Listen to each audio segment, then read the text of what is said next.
Mesdames et messieurs, les membres du jury, il y a des nuits où je ne parviens pas à dormir. Pas à cause du bruit, mais à cause d'un nom, d'un souvenir ou d'une blessure qu'on m'a infligée. Alors je vous demande, combien de temps allons-nous laisser nos bourreaux habiter dans nos têtes gratuitement? La réponse, elle est simple. Il faut tendre la main, non pas pour eux, mais pour survivre. Et aujourd'hui, je vous démontre en 3 phases que pardonner, c'est libérer, bâtir, se transcender. Premièrement, pardonner, c'est briser sa propre prison. On dit chez nous, garder la rancune, c'est porter le cadavre de son ennemi sur son dos. Et à un moment, il faut le déposer.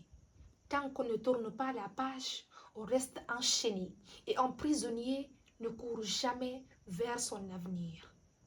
Le pardon n'est pas l'amnésie, c'est plutôt un acte de souveraineté. C'est déclarer, certes, tu as gagné la bataille, mais pas ma paix intérieure.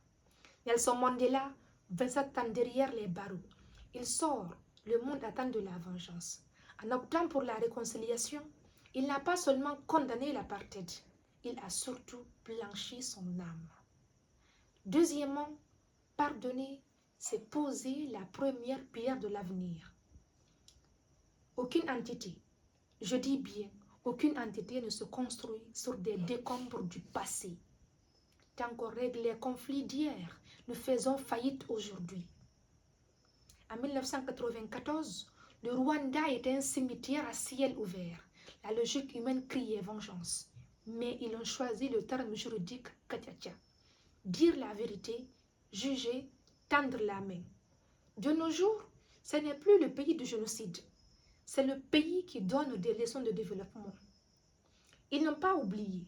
Non, ils ont seulement refusé que le passé hypothèque leur futur. Troisièmement, pardonner, c'est s'élever au-dessus de sa blessure.